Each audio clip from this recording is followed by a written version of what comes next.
भूल रहे हो सखा, मेरी दृष्टि से कुछ नहीं छिपता, तो फिर तुम कैसे छिप सकते हो?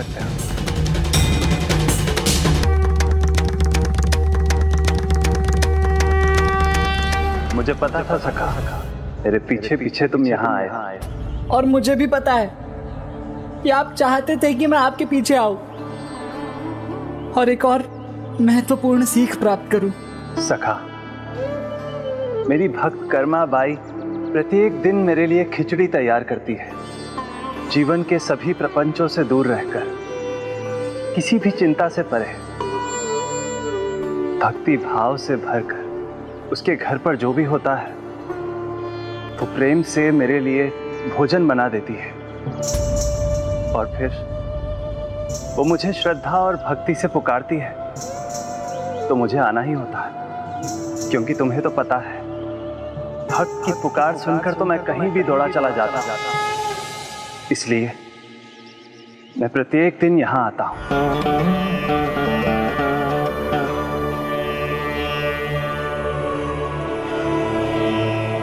मैं समझ गया प्रभु, सरल भक्ति ही आपको आनंद देती है। भक्ति भाव से किया गया छोटे से छोटा कार्य भी आपको प्रसन्न करता है।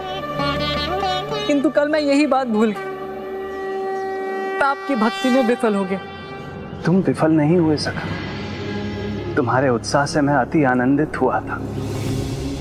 जिस प्रकार तुम मेरे लिए सब कुछ विशेष रूप से करना चाहते थे, और जिस प्रकार उर्मिला देवी के यहाँ तुम मेवा लेने गए थे, उस सब में, तुम्हारे प्रत्येक भोलेपन में, तुम्हारी प्रत्येक चेष्टा में मेरे लिए भक्ति भाव और प्रेम ही था।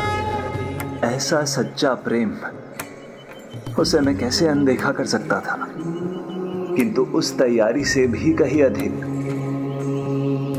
भोजन में मेवा और व्यंजन के स्थान पर मैं तुमसे कुछ और प्रेम चाहता था। मैं समझ गया प्रभु, उन कर्माबाई के हाथों आपको खिचड़ी खाते देख मैं जान गया अपनी कमी। आपके मुख पर आनंद का ऐसा भाव था, और आप तो उनके हाथों से उनका झूठा भोजन भी स्वीकार कर रहे थे। सर्वाधिक आनंद तो मुझे उसी में आता है। उचित है, अब मैं जान गया। अगली बार आपको बुलाओ तो मुझे क्या करना है। तो सखा, इस संसार को भी आपकी भक्त कर्माबाई के बारे में पता होना चाहिए ना, जो एक माँ के समान आपको प्रेम से भोजन कराती है, जिनके घर की साधारण खिचड़ी भी आपको 56 भोग के समान लगती है। हाँ सखा, ऐसी महान भक्त की महिमा का बखान तो होना ही चाहिए, और कदाचित तुम इसमें मेरी सहायता कर सकते हो। मैं भला आपकी क्या सहायता कर सकता हूँ? बहुत भारी। लाओ मुझे दो, मैं ले चलता हूँ। अरे नहीं सखा, आप क्यों? सखा, बुलाते ही हो या मानते भी हो? और यदि मानते हो तो हिचकिचा क्यों रहे हो? नहीं सखा, मुझे कोई हिचकिचाहट नहीं है। आप जो कहेंगे वो करूँगा। लीजिए, और मैं वचन देता हूँ, आप सुझाव दीजिए, मैं उसे अवश्य पूरा करूँगा। वचन देते हो? हाँ सखा, मैं आपके लिए कुछ भी कर सकता हूँ। थोड़ा निकट आओ तो मैं बताता हूँ कि तुम्हें क्या करना है।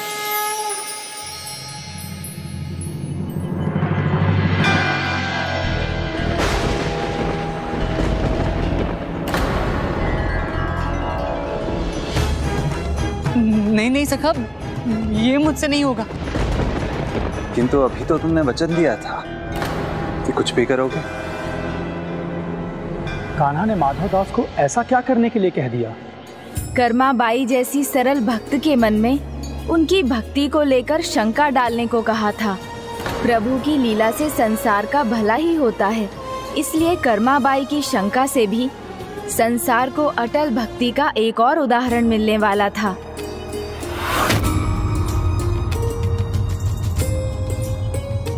तो क्या माधवदास मान गए ऐसा करने के लिए?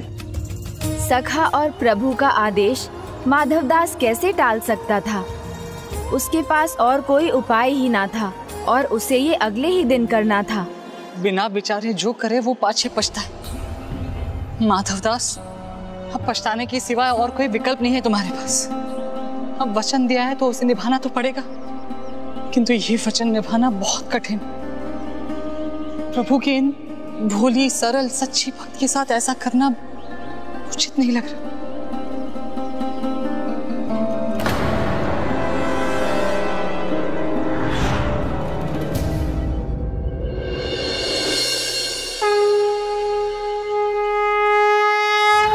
नहीं, ये कार्य नहीं होगा मुझसे, कदापि नहीं होगा।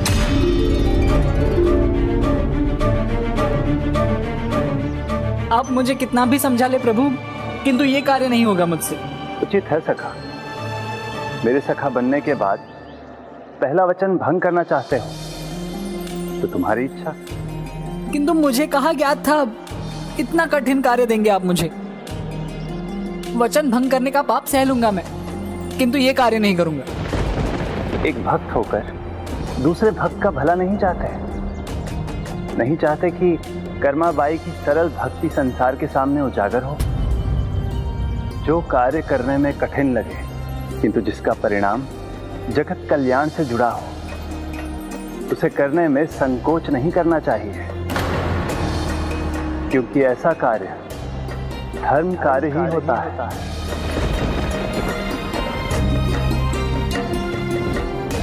प्रभु भक्त यदि धर्म कार्य से मुख मोड़ ले तो संसार को क्या संदेश मिलेगा? धर्म कार्य से पीछे नहीं हट सकता मैं सखा।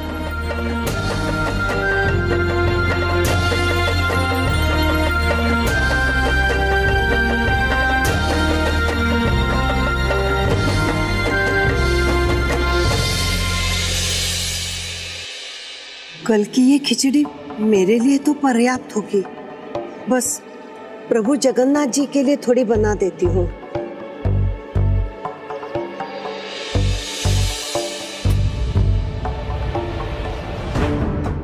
सब्जी है लेकिन बहुत कम है।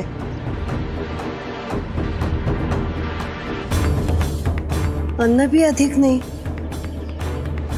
सब कुछ थोड़ा थोड़ा ही है, इसीलिए प्रभु के लिए कोई पकवान नहीं बना पाऊंगी। आज भी खिचड़ी ही बना सकूंगी। बस एक ही चिंता है, मेरे हाथों की खिचड़ी के स्वाद से प्रभु कहीं उब न जाए। भक्ति के इस अनुपम भाव से भला मैं कैसे उब सकता हूँ? जिस प्रकार आपकी खिचड़ी में सभी सामग्री का मेल है, उसी प्रकार आपकी भक्ति में भाव भी है, समर्पण भी, आदर भी, सेवा भी और सर्वोपरि ममता भी। इसलिए आपकी चिंता व्यर्थ है। शीघ्र ही आपकी खिचड़ी को विशेष सम्मान मिलेगा।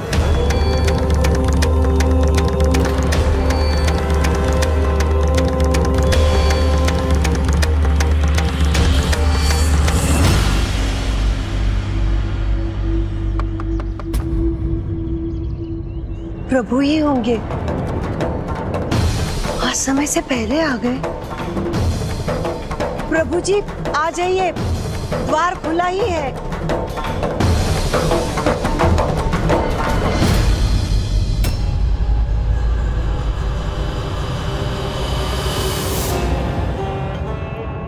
प्रभु नहीं, उनका साधारण भक्त हूं मैं। बहुत भूखा हूं, प्रभु जगन्नाथ जी के नाम पर थोड़ा भोजन मिल जाता तो बड़ी कृपा होती आपकी।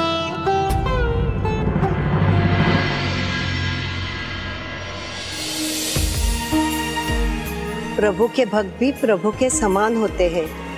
उनका स्थान बाहर नहीं, भीतर होता है। भीतर आ जाओ पुत्र।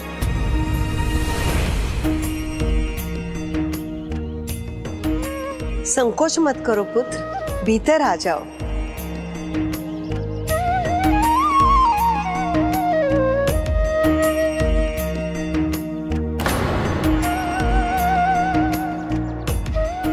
लो पुत्र, तुम्हें देने के लिए बस कल की खिचड़ी है। आशा है तुम स्वीकार करोगे।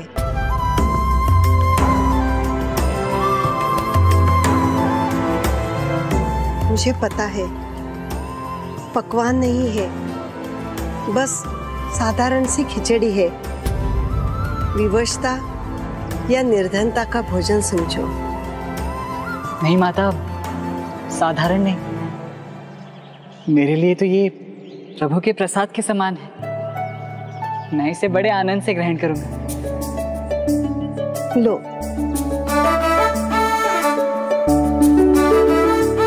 अरे पुत्र, नीचे नहीं, यहाँ आसन पर बैठो। नहीं नहीं, कोई बात नहीं, मैं यही ठीक हूँ। ये स्थान भी मेरे लिए प्रभु का पावन स्थान ही है। ठीक है, मैं तुम्हारे लिए जल लेकर आती हूँ।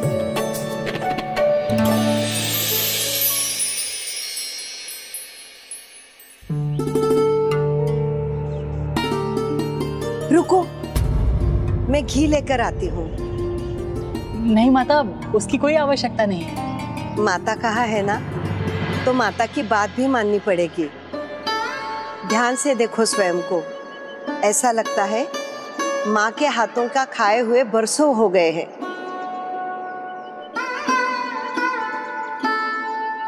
मैं तुम्हारे लिए घी लेकर आती हूँ।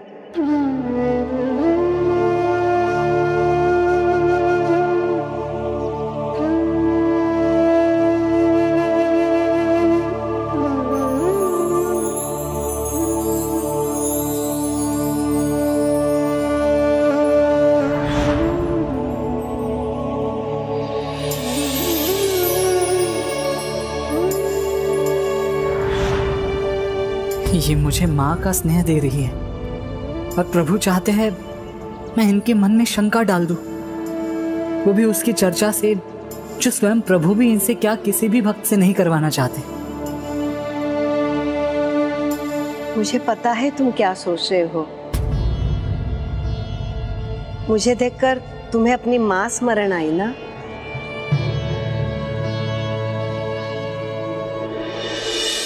तो लो, मुझे अपनी माँ मानकर मेरे हाथों से ये खिचड़ी खा लो।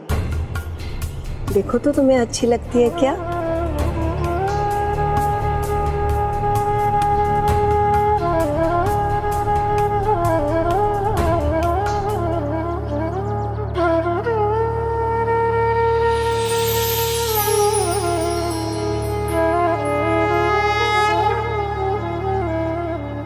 और थोड़ी है ले आऊं? माता, पेट तो भर गया किंतु मन नहीं भरा।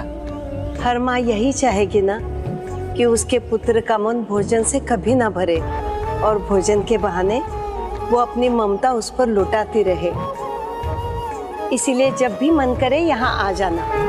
कुछ नहीं तो खिचड़ी तो अवश्य खिलाऊंगी। प्रभु जगन्नाथ जी भी प्रतिदिन मेरे हाथ की यही खिचड़ी खाते हैं।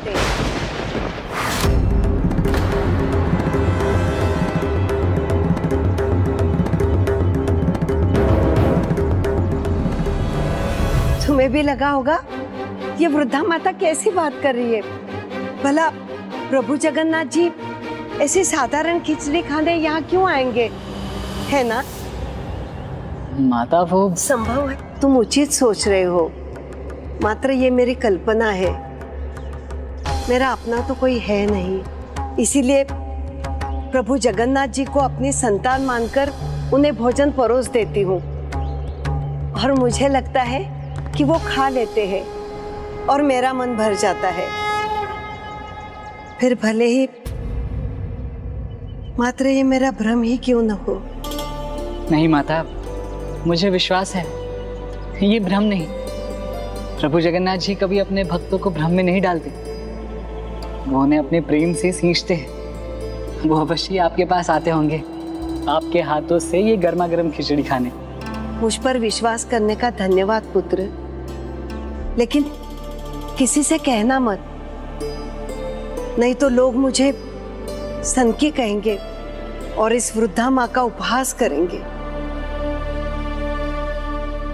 ओह, तो कदाचित यही कारण है जो इन्होंने इसकी चर्चा किसी से नहीं की और इसीलिए इनकी सरल भक्ति की महिमा सभी की दृष्टि से छिपी हुई है। कदाचित फिर प्रभु का सुझाया उपाय ही इनकी भक्ति को सभी के सामने लाएगा। तब तो प्रभु को दिया वचन निभाना ही होगा मुझे।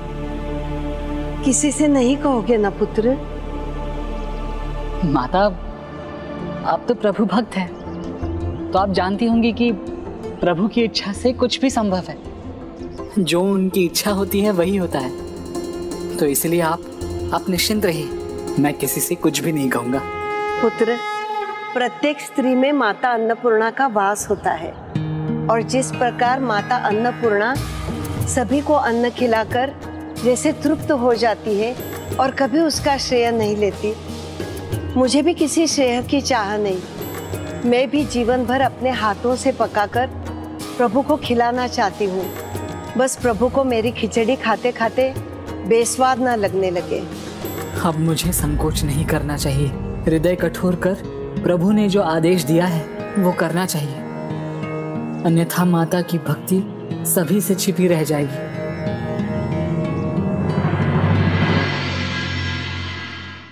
माता, मुझे विश्वास है कि प्रभु आपकी खिचड़ी से कभी नहीं उबेंगे, किंतु कुछ बातों का ध्यान आपको भी तो रखना चाहिए। जैसे कि जैसे प्रभु भोग के सभी नियमों का, स्वच्छता का बड़ी कड़ाई से पालन करना। लेकिन प्रभु ने तो इन सब बातों को लेकर कभी असंतोष नहीं दर्शाया। आपकी ममता को देखकर कदाचित वो संकोच कर जाते हैं, जिससे आपको बुरा न लगे। अर्थात बिना अच्छा लगे वो प्रतिदिन यहाँ भोजन कर रहे थे। जो कार्य करने में कठिन लगे, किंतु जिसका परिणाम जगत कल्याण से जुड़ा हो, उसे करने में संकोच नहीं करना चाहिए, क्योंकि ऐसा कार्य धर्म कार्य ही होता है। आप चिंता मत कीजिए माता, व्यक्ति अपनी भूल कभी भी सुधार सकता है। आप भी अपनी भूल सुधार लीजिए। प्रभु का भोजन स्नान आदि करने के बाद रसोई को स्वच्छ कर, चूल्हे को लीप कर, पात्रों को धोकर, अन्न तथा सब्जियों को अच्छी तरह से धोकर उसे पवित्रता से पकाना है। बस इतना ही तो करना है आपको। यदि इन सब बातों का ठीक से ध्यान न रखा गया तो व्यक्ति पुण्य के स्थान पर पाप का भागी बनता है और ईश्वर को दुखी कर देता है। क्या आप चाहेंगे कि आपके प्रभु दुखी हो?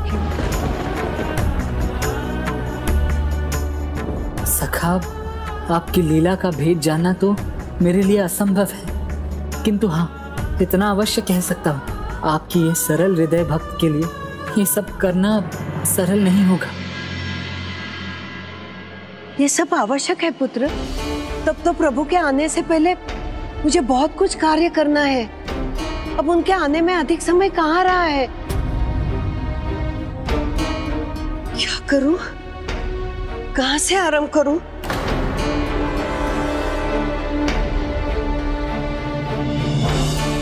क्षमा कीजिए। क्षमा क्यों मांग रहे हो पुत्र? तुमने तो मुझे अपनी भूल सुधारने का उपाय बताया है। अब मैं अनुमति चाहता हूँ, अन्यथा आपके कार्य में बाधा ही बनूंगा। प्रणाम माता।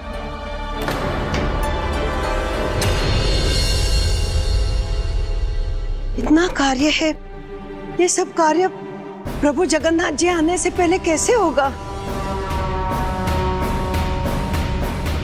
मैं सखा होने का भला ये कैसा लाभ लिया मुझसे? माता, मुझे क्षमा करना, मैंने अपनी इच्छा से नहीं किया, मुझे क्षमा कर दो। किंतु मेरे मन में अभी भी ये प्रश्न है, ऐसा सब करने से भला कर्मा भाई को उनकी पहचान कैसे मिलेगी? तुम आज सखा, कार्य हो गया ना? सखा, आप भी ना, अब आप बालक नहीं रहे, फिर भी आपकी नटखट लीला जो की त्यों है। आपको अनुमान भी है ये सब कहना करना कितना कठिन था मेरे लिए। भगवान के लिए भी भक्तों की परीक्षा लेना बहुत कठिन होता है सखा, और कभी कभी तो कठिनाई अपनी पराकाष्ठा को भी पार कर जाती है। किंतु जब आपको विधि विधान की चिंता नहीं, बस भक्ति भाव की भूख है, तो जिसमें आपको स्वयं विश्वास नहीं, भला वो क्यों कहलवाया मुझसे? आपके लिए तो एकमात्र भक्ति भाव ही सर्वोपरि है ना। तो भला इस सब के पीछे क्या कारण था? अकारण ना कुछ हुआ है और ना कुछ होगा। चिंता मत करो। शीघ्र ही तुम्हें सब ज्ञात होगा।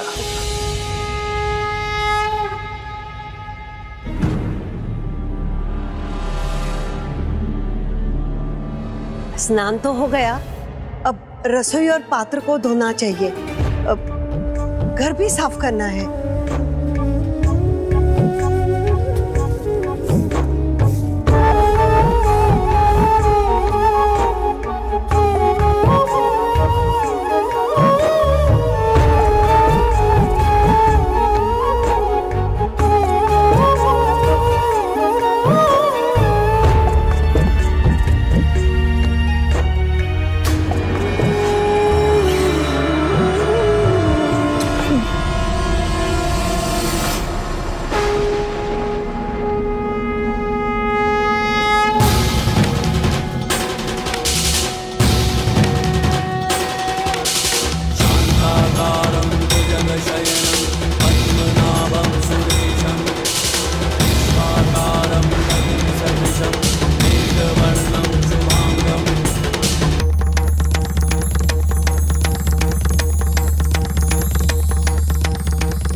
बच गई प्रभु।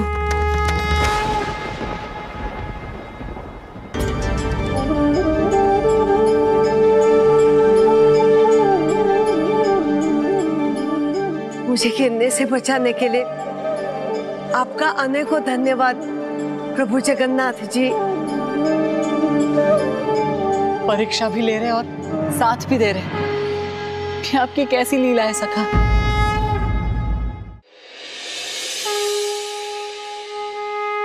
किंतु अभी आप कहाँ जा रहे सखा?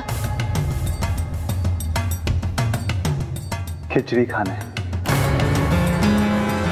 किंतु आप तो देख रहे हैं उन्होंने तो खिचड़ी पकाना अभी तक आरंभ भी नहीं किया।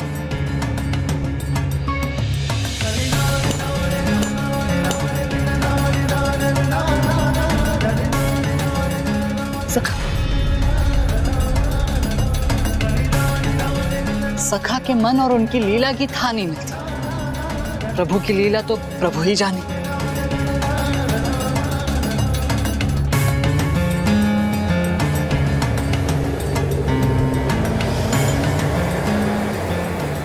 सदा के समान मैं महाभोग के घंटे बजने से पहले ही आ गया माता। प्रभु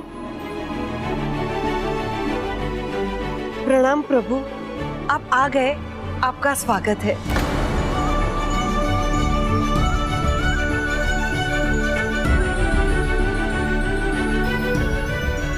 आज कुछ विशेष बात है क्या माता? प्रभु, जब आप भोजन करने आते हैं वो प्रत्येक दिन मेरे लिए विशेष ही है। वाह सखा वाह, सब कुछ स्वयं ही किया और अब स्वयं पूछ रहे। तब मेरा भोजन दीजिए ना। आज भी आपके हाथ की बनाई स्वादिष्ट खिचड़ी का आनंद लूंगा मैं। मुझे क्षमा कीजिए प्रभु, आज मुझे थोड़ी देर हो गई, आपको प्रतीक्षा करनी होगी, परंतु मैं शीघ्र ही खिचड़ी बना के लाती हूँ। लेकिन प्रभु, आपको भूख लगी होगी ना, मैं आपके लिए गुड़ ला दूं? नहीं नहीं, मैं प्रतीक्षा कर लूंगा माता, किंतु यदि मंदिर के घंटे बज गए तो मुझे जाना होगा। आप चिंता मत कीजिए प्रभु, उसके पहले ही मेरी खिचड़ी बन जाएगी। आप आइए ना, आसन ग्रहण कीजिए।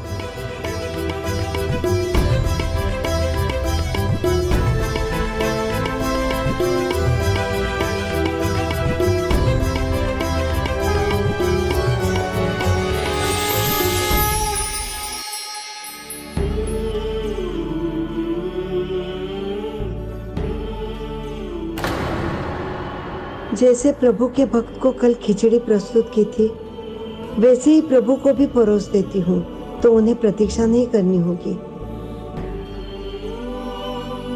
प्रभु भोग के सभी नियमों का, स्वच्छता का बड़ी कड़ाई से पालन करना। प्रभु तो बिना कुछ कहे खा लेंगे, किंतु मैं वो भूल फिर नहीं कर सकती। सब कुछ अभी तैयार करने के बाद ही परोसूंगी।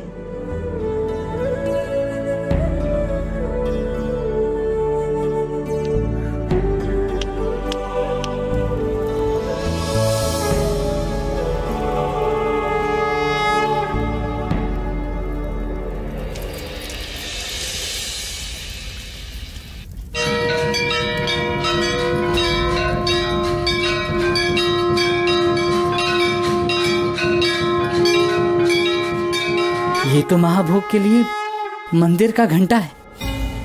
प्रभु को तो अब जाना होगा। आज कहीं प्रभु को भूखा ही न जाना पड़े। चिंता मत कीजिए माता, मैं कुछ और पल प्रतीक्षा कर लूंगा। आप समय लेकर बनाइए। प्रभु ये क्या कर रहे हैं? प्रभु चाहते क्या है?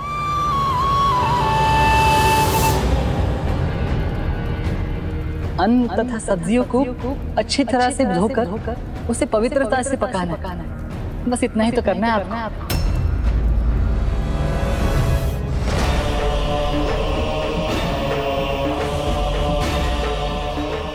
इतनी सी सब्जी में खिचड़ी कैसे पकेगी? प्रभु खा भी सकेंगे?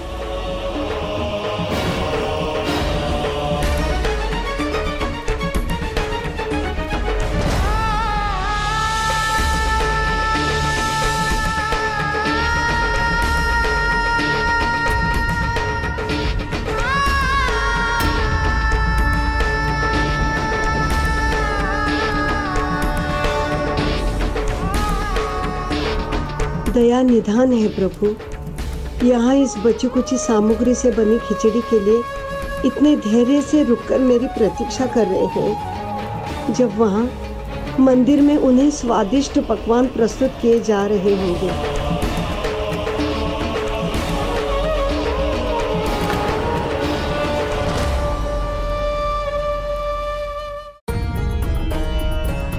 महाभोग का समय हो गया और भ्राता तो वही होंगे जहाँ प्रतिदिन जाते हैं, किंतु वो तो समय पर लौट आते हैं। पता नहीं आज क्या हो गया।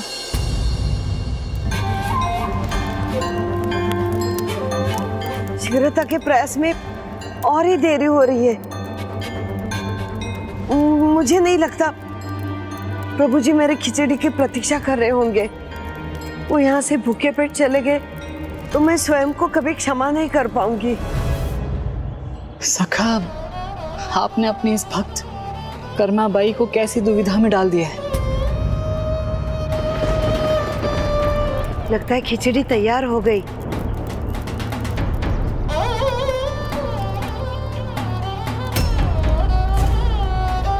रसोई को स्वच्छ कर, चूल्हे को लीप कर, पात्रों को धोकर उसे पवित्रता से पकाना। इसे और एक बार साफ कर देती हूँ।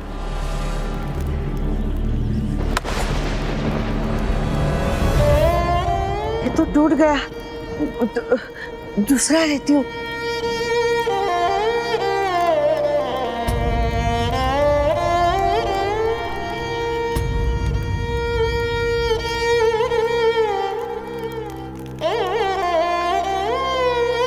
सदा के समान न ये मुझे अच्छी दिख रही है, नहीं इसके स्वाद पे मुझे भरोसा है, किंतु मैं इसे चक्कर भी तो नहीं देख सकती।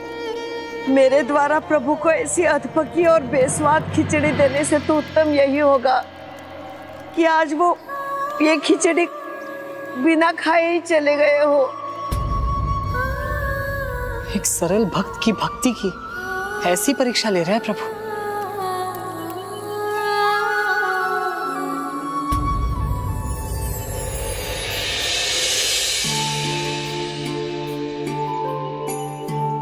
प्रभु, यहाँ से कोई ध्वनि नहीं आई तो मुझे लगा आप लौट गए होंगे। लीजिए प्रभु, खिचड़ी तैयार है। ऐसी खिचड़ी जिसमें भक्ति भाव है, ममता है, समर्पण है, इस खिचड़ी को छोड़कर मैं कैसे जा सकता हूँ? आप मेरा हृदय रखने के लिए ये सब कह रहे हैं ना प्रभु। मेरी खिचड़ी कभी इतनी स्वादिष्ट न थी। नहीं, मैंने कभी विधि विधान या नियमों पर ध्यान दिया हो। यहाँ तक कि स्वच्छता को लेके भी मैं कभी सजग न थी। और आप बिना नानुकुर किए मेरे यहाँ खिचड़ी खाने आते रहे। आप मेरी भूल सहते रहे और मैं भूल करती गई। और जब आज मैंने अपनी गलती सुधारी, सब कुछ का ध्यान रखा, जिसके कारण मुझे देर भी हो गई।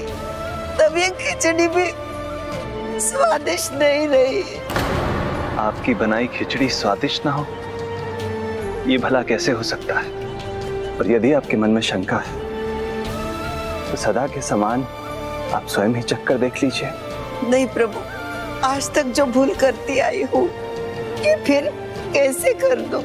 तो फिर मुझे भोजन ग्रहण करने दीजिए, देर हो रही है मुझे। नहीं, इसे देने में भी मुझे लज्जा आ रही है। इससे तो अच्छा है कि आप बिना खाए ही चले जाए।